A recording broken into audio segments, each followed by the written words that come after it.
Welcome in lecture 17 of industrial engineering, and now we are in unit 2, that is project management, and we are discussing project network analysis. And today we will start a second method of network analysis, that is PERT. Full form of PERT is Program Evaluation and Review Technique. Myself Sanjay Tiwari, and I am associate professor in BN College of Engineering and Technology, Lucknow.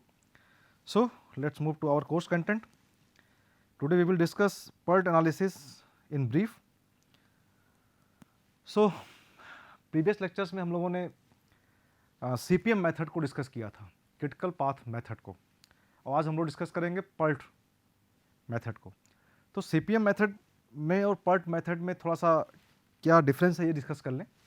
जैसे कि critical path method में हम लोगों ने इस problem को solve किया था, और इस प्रॉब्लम को सॉल्व करते हुए देखा था कि हर एक्टिविटी के आगे एक ड्यूरेशन लिखा हुआ था. इट मीन्स कि जब हम एक्टिविटी F की बात कर रहे हैं तो हम ये फिक्स कर दे रहे हैं कि that activity will be completed in 4 week या 4 डेज या 4 आवर, एनीथिंग, जो भी टाइम हो सकता है. ठीक है, ये हमने एक फिक्स कर दिया. मीन्स ये वैल्यू फिक्स रहेगी कि जब भी एक्टिविटी होगी तो ये 4 वीक ही लेगी. जैसे हमने एग्जांपल लिया था कि आप घर से निकलते हैं अपने कॉलेज के लिए और आपको 30 मिनट लगते हैं. तो 30 मिनट लगते हैं, तो ये तो मैंने वैल्यू फिक्स कर दिया कि आपको 30 मिनट ही लगेंगे. आप जब भी घर से निकलेंगे, लेट निकलें, थोड़ा सा प्रायर निकलें, जब भी घर से आप निकलेंगे तो आप after 30 minute you will be at your institute.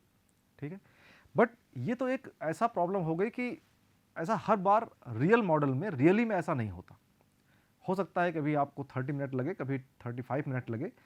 तो ये मतलब एक्चुअल हमेशा 30 मिनट ही लगेंगे पर डे, ऐसा पॉसिबल नहीं है. हाँ, ये जरूर कह सकते हैं कि आपने ऐसा 20-25 बार, 10-15 बार जाके देखा है कि ऑन एवरेज आपको 30 मिनट लगता है.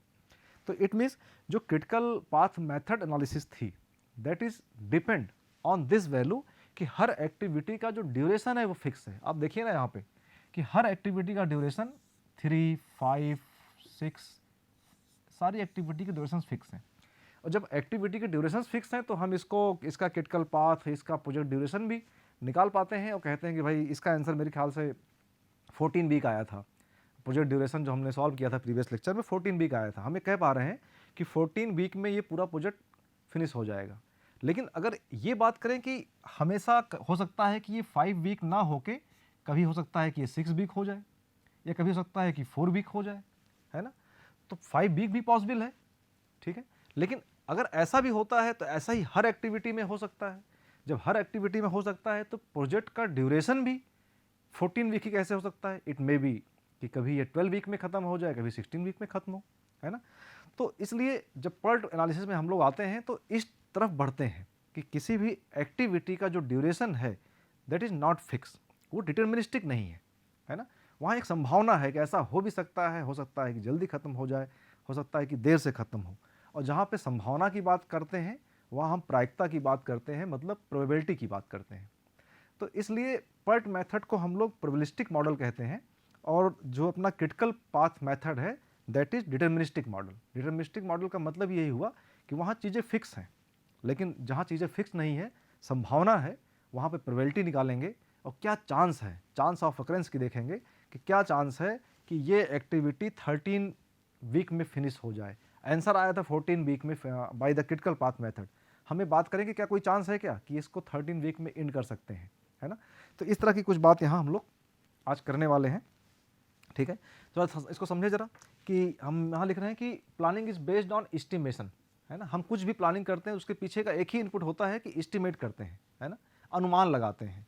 अनुमान लगाने के बाद ही हम कोई चीज़ प्लान कर पाते हैं. ठीक, जब हम अनुमान लगाते हैं तो एस्टिमेट्स में vary at the time of execution due to some reason. हमने अनुमान लगाया था कि हम कॉलेज 30 मिनट में पहुंच जाएंगे, लेकिन ऐसा तो हो सकता है कि कहीं रास्ते में कोई एक्सीडेंट हो जाए, गाड़ी ख़राब हो जाए. तो ऐसा तो रियल टाइम पे वेरी कर सकता है ना. जब उसका एग्जीक्यूशन का टाइम आएगा तो ये चेंज हो सकता है. एक बात हो गई. अब जब estimate activity duration can not be exact, तो ये एक बात आ गई. अगर ऐसा है तो किसी भी एक्टिविटी का जो ड्यूरेशन है उसको हम फिक्स नहीं कर सकते, एग्जैक्ट नहीं कर सकते, डिटर्मिनिस्टिक नहीं कर सकते, है ना. रियल में ऐसा नहीं होगा. तो हमें करना क्या है, this is the question mark. तो करना हमें कुछ नहीं है. So planning should be based on the probabilistic time. संभावना पे प्लानिंग को किया जाए कि संभावना ऐसी है कि हम घर से निकलेंगे तो हम हो सकता है कि 30 मिनट में पहुंच जाएं, हो सकता है कि रास्ते साफ मिले, जैम नहीं मिला तो आप थोड़ा सा पहले पहुंच जाएं या 35 मिनट में पहुंच जाएं। तो इन संभावनाओं के साथ हम थोड़ा सा आगे बढ़ें। तो इसी संभावनाओं के साथ, इसी प्रोबेबिलिटी के साथ जब आगे बढ़ते हैं तो that method is known as programme evaluation and review technique, short में बोलते हैं PERT, PERT। ठीक, तो मुझे लग रहा है कि थोड़ा बहुत कुछ एक कॉन्सेप्चुअल बेस पे आइडिया हो पा रहा है।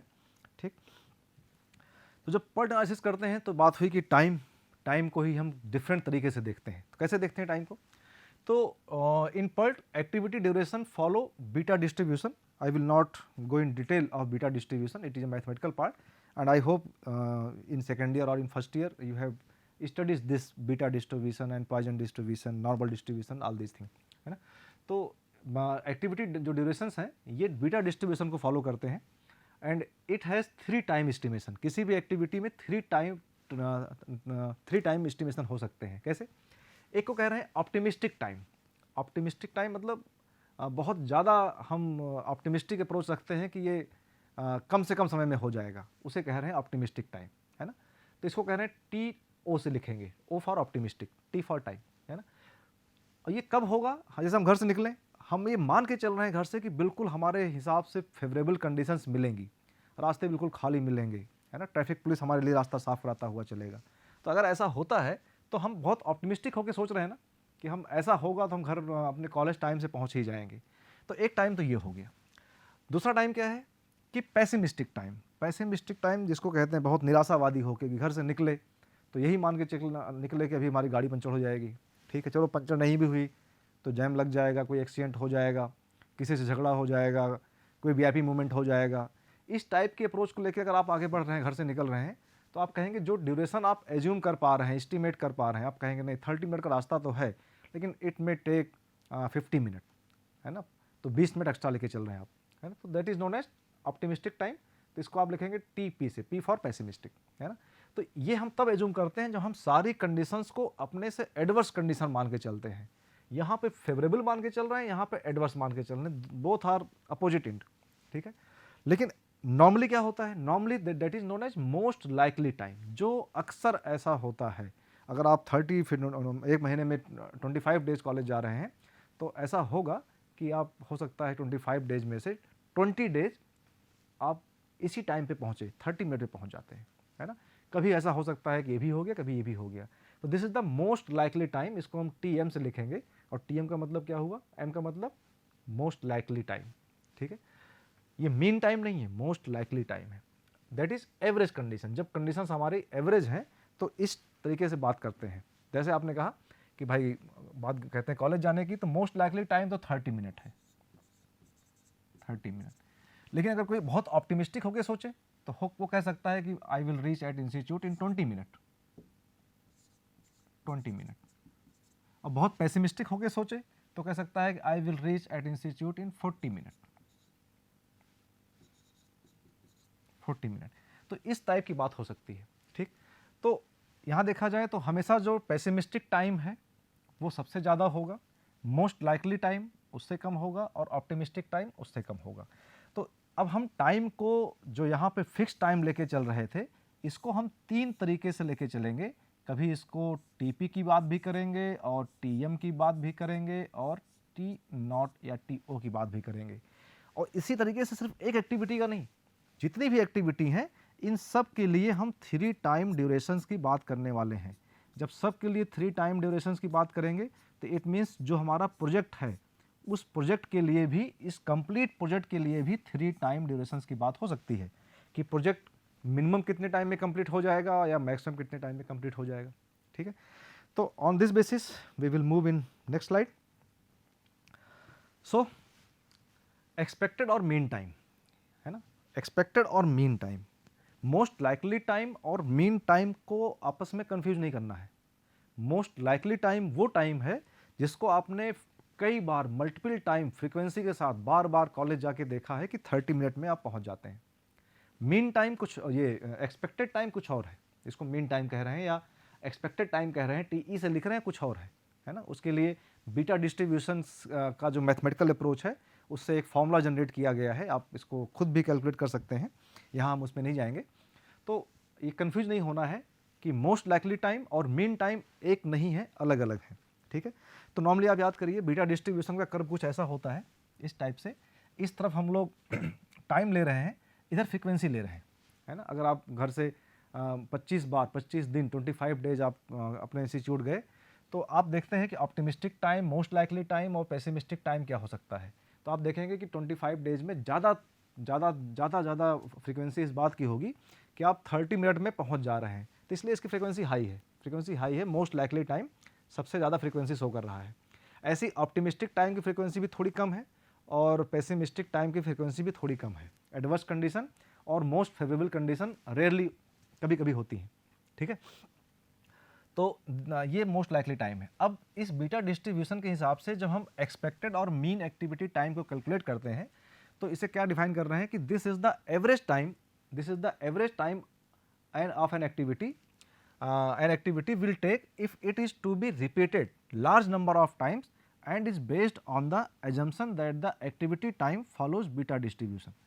तो इस वैल्यू को जब हम इस मैथमेटिकल अप्रोच से कैलकुलेट करते हैं, तो ये फॉर्मूला बन के आता है, that is T E is the expected time और मीन टाइम, है ना। और this is the formula for calculating the expected time. इसमें क्या क्या पैरामीटर्स हैं, आपका टी ओ है most optimistic time, T M है that is most likely time and T P है दैट इज पेसिमिस्टिक टाइम, ठीक है। इसकी मदद से हम ये निकालते हैं और बीटा डिस्ट्रीब्यूशन में अगर इसको हम प्लॉट करते हैं तो हमेशा हमें ये मिलता है कि ये मोस्ट लाइकली टाइम के इस तरफ राइट साइड में आता है, मतलब मोस्ट लाइकली टाइम से थोड़ा सा नीचे रहता है। तो this is the expected time. और जब हमें एक्सपेक्टेड टाइम मिल जाता है तो ऑन दैट बेसिस, इस वैल्यू के बेस पे अगर हम आगे की कैलकुलेशंस को देखना चाहें तो सिंपली क्रिटिकल पाथ मेथड के तरीके से भी देख सकते हैं कि एक्सपेक्टेड टाइम हम कैसे निकाल सकते हैं, है ना। क्रिटिकल पाथ मेथड के बेसिस पे अब ले सकते हैं, क्योंकि 3 टाइम्स को मर्ज करके हमने 1 टाइम कर दिया, दैट इज एक्सपेक्टेड टाइम, है ना। अब किसी भी एक्टिविटी का एक्सपेक्टेड टाइम कैलकुलेट कर लें, हर एक्टिविटी का, जितने भी प्रोजेक्ट हमारे पास था, पिछले स्लाइड में जाए, इन तीनों की मदद से हम इसका एक्सपेक्टेड टाइम निकाल दें। ऐसे ही सारी एक्टिविटी का एक्सपेक्टेड टाइम निकाल के फिर हम सिंपली क्रिटिकल पाथ मेथड के तरीके से भी इसका एनालिसिस कर सकते हैं। आइए देखते हैं, कुछ और हमें कैलकुलेशंस करनी पड़ेंगी, क्योंकि अब हमारे पास टाइम का एक वेरिएशन हो गया है, expected time, mean most likely time, optimistic time, pessimistic time. तो कुछ प्रोजेक्ट के ड्यूरेशन में भी वेरिएशंस होंगे, है ना। तो यहाँ पे एक प्रॉब्लम आएगी, now calculate possible time variation of each activity. Her activity का जो टाइम वेरिएशंस है वो देखने हैं, है ना। तो यहाँ पे कुछ स्टेटिस्टिकल मेथोडोलॉजी का भी यूज करना पड़ेगा और कुछ वर्ड्स, कुछ टर्म्स यूज करने पड़ेंगे, that is variance of each activity. जब कहते हैं वेरिएशंस हो रहा है तो वेरिएंस निकालना पड़ेगा, और जब वेरिएंस की बात आएगी तो स्टैंडर्ड डेविएशन की बात आएगी, ठीक है। तो variance of each activity time भी निकालना पड़ेगा और ये भी निकालना, दो चीज़ें निकालनी पड़ेंगी। What is variance? तो the variance is the measure of variability. It is calculated by taking the average of square deviation from the mean. Variation tells you the degree of spread, कितनी रेंज में spread है your data, ठीक है। तो ये statistical approach है variance, और इस सब टर्म को आपने काफ़ी डिटेल में अपने स्कूल टाइम पे पढ़े हैं, ठीक है। तो ये दो फॉर्मूले हम यूज करने वाले हैं। First we calculate the standard deviation. Standard deviation का फॉर्मूला ये यूज करेंगे, that is pessimistic time minus optimistic time divide by 6। ये थंब रूल से फॉर्मूले नहीं बने हैं, स्टैटिस्टिकल मेथड से इसको हम लोगों ने ड्राइव कर रखा है। एंड अदर इज वेरिएंस निकालने के लिए इसी का स्क्वायर कर देंगे तो हमें इसका वेरिएंस मिल जाएगा, ठीक है। तो इस तरीके से हम इस पे काम करने वाले, है ना। तो अभी तक तो हम लोगों ने ये कर सकते हैं कि currently we can calculate the expected और मीन टाइम। ये वैल्यू निकाल सकते हैं with the help of this value, this T O, T M, T P, sigma calculate कर सकते हैं और वेरिएंस कैलकुलेट कर सकते हैं। तो ये स्टेटिस्टिकल अप्रोच से थोड़ा सा आगे बढ़ते हैं, और किस प्रोसेस से हम लोग पर्ट एनालिसिस करने वाले हैं, ये स्टेप बाय स्टेप जरा बात करें। तो सबसे पहले क्या काम करेंगे, calculate pessimistic time, optimistic time and most likely time for each activity, है ना।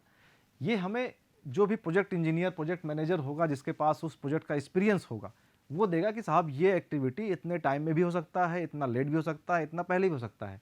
तो it will be provided by the project manager और someone who is familiar with the similar project. इसलिए किसी प्रोजेक्ट में एक्सपीरियंस पर्सन का रखना ज़रूरी है, क्योंकि उसी के पास ये आइडिया है कि जब हमने इस एक्टिविटी को प्रीवियस प्रोजेक्ट में टेकअप किया था तो वो कितने ड्यूरेशन में कंप्लीट हुआ था, उसी के पास इस टाइप का डाटा अवेलेबल है। तो हमने पहले optimistic time T O calculate कर लिया, pessimistic time T P calculate किया, और most likely time that is T M, ये हमें मिल गया। ठीक है, after that using these estimates compute the mean and variance of each activity time by the formula. जो फॉर्मूले दिए गए थे स्टैटिस्ट के, उससे हमने वेरिएंस निकाल लिया, मीन निकाल लिया, ये निकाल लिया। Based on mean activity time find the critical path by CP. हमने कहा ना, जब आपको ये एक्सपेक्टेड टाइम टी ई निकल गया, after getting the value of T E, हम सीपीएम मेथड की तरह से जो लॉन्गेस्ट होगा या हाईएस्ट वैल्यू जिसमें आएगी, उसके बेसिस पे हम क्रिटिकल पाथ को निकाल सकते हैं, है ना। तो it is like a critical path method. Once the activities are identified, जब आपको एक्टिविटीज़ आइडेंटिफाइड हो गई as a critical activity, at the mean and variance of critical activities to find the mean and variance of project completion time. पूरे project के completion होने में क्या changes आएंगे, क्या वेरिएंस आएगा, क्या मीन आएगा, हर एक्टिविटी के निकालने के बाद ही कर पाएंगे। ठीक है, and last step is total project time is normal distribution. ये बड़ा इंपॉर्टेंट है ना। जो हमारा एक्टिविटी का ड्यूरेशन है वो बीटा डिस्ट्रीब्यूशन को फॉलो करता है, बट जो टोटल प्रोजेक्ट का ड्यूरेशन है वो हमारा नॉर्मल डिस्ट्रीब्यूशन को फॉलो करता है। ठीक है, with the mean and variance determined in step 4।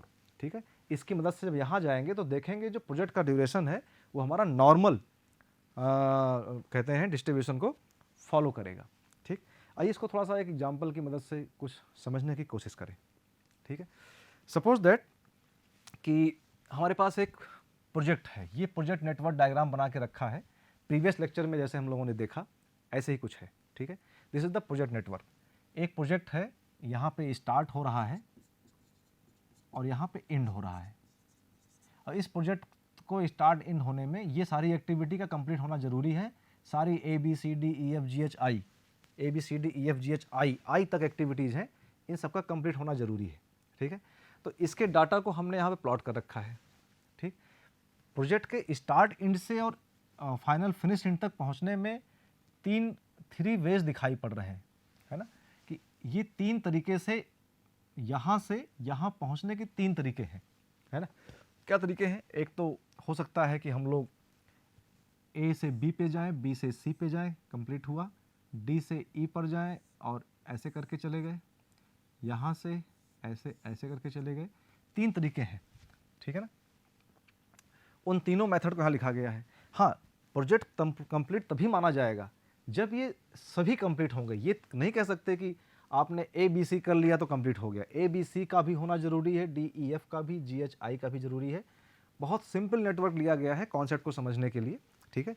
तो थोड़ा सा आपको प्रॉब्लम ईजी लगे जिससे कि, तो ये 3 पाथ्स हमें अवेलेबल हैं वहाँ तक पहुँचने के, है ना। कॉम्प्लेक्स सिचुएशंस होगी जैसे प्रीवियस प्रॉब्लम था लेक्चर में, तो वहाँ बहुत सारे मल्टीपल पाथ निकल आएंगे, है ना।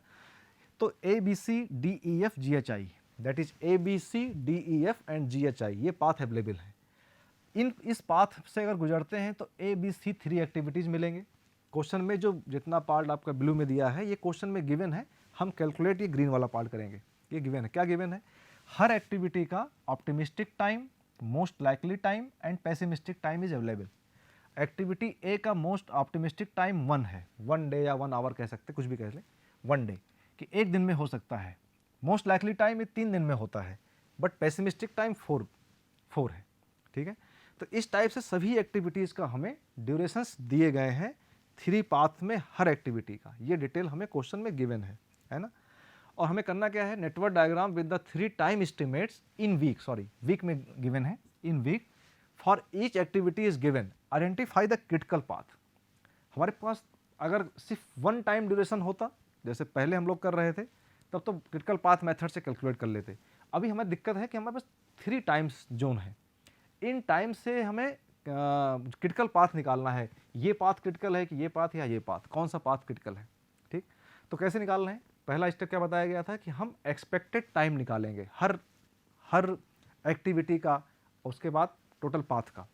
जैसे एक्सपेक्टेड टाइम निकालने का फॉर्मूला क्या है? That is T is equal to T naught 4 T M plus T P by 6, ठीक है। अब जरा ए एक्टिविटी की बात करें तो ए एक्टिविटी के लिए हम एक्सपेक्टेड टाइम अगर निकालने की सोचें तो we will write T naught value 1 plus 4 into T M value is 3 plus T P value is 4 divide by 6, है ना। आफ्टर दैट इसको सॉल्व करेंगे तो we will get 2.83 this is the TE expected time of activity A. With this method इसी तरीके से जितने भी एक्टिविटीज हैं ये सारी की सारी वैल्यू हमें आइडेंटिफाई करनी है। ये सारे वैल्यू यहाँ से लेके यहाँ तक इसी फॉर्मूले के बेसिस पे हम लोग निकाल लेंगे, है ना। आफ्टर दैट क्या करना है, हमें हर एक्टिविटी का एक्सपेक्टेड टाइम मिल गया। इसका मतलब क्या है, हम कुछ अब क्रिटिकल पाथ मेथड या डिटर्मिनिस्टिक मॉडल की तरफ बढ़ रहे हैं। अब हमने क्या किया, इस पाथ का टोटल क्या है, इस पाथ पे गुजरने से इस टाइम से अगर गुजरा जाए तो कितना समय लगेगा। तो आपने कहा इन सब को सम कर दिया जाए, 2.83 प्लस 4.00 एंड 3.17, इनको सम करने के बाद हमें ये वैल्यू मिलती है 10। ऐसे ही after the summation of this three value we will get 16 and summation of this three value we will get 13.50। ठीक, ये हमें इस पाथ की टाइम मिल गया कि अगर इस पाथ से गुजरेंगे ए बी सी के थ्रू अगर हम आगे बढ़ेंगे तो we have to move for 10 week. 10 week में प्रोजेक्ट कंप्लीट होना है।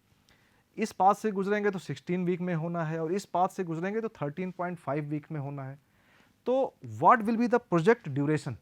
तो बात ये होती है कि जो मैक्सिमम होगा, मैक्सिमम क्यों होगा कि प्रोजेक्ट को फिनिश होने के लिए सभी एक्टिविटी का होना जरूरी है। अगर हम मिनिमम की बात कर लें that is 10, A B C के होने को ही प्रोजेक्ट कंप्लीशन मान लें तो क्या होगा, ए बी सी तो हो जाएगा लेकिन डी ई एफ कंप्लीट नहीं हुआ है, जी एच आई कंप्लीट नहीं हुआ, तो कैसे प्रोजेक्ट कंप्लीट हो गया। इट मीन्स प्रोजेक्ट को कंप्लीट होने के लिए लॉन्गेस्ट पाथ को फॉलो करना पड़ेगा। तो लॉन्गेस्ट पाथ इज कौन सा है, दैट इज 16। तो 16 is the longest path, 16 is the longest path. क्योंकि लॉन्गेस्ट पाथ है तो इसी को आप कहेंगे क्रिटिकल पाथ। तो 16 किस में आ रहा है, डी ई एफ में।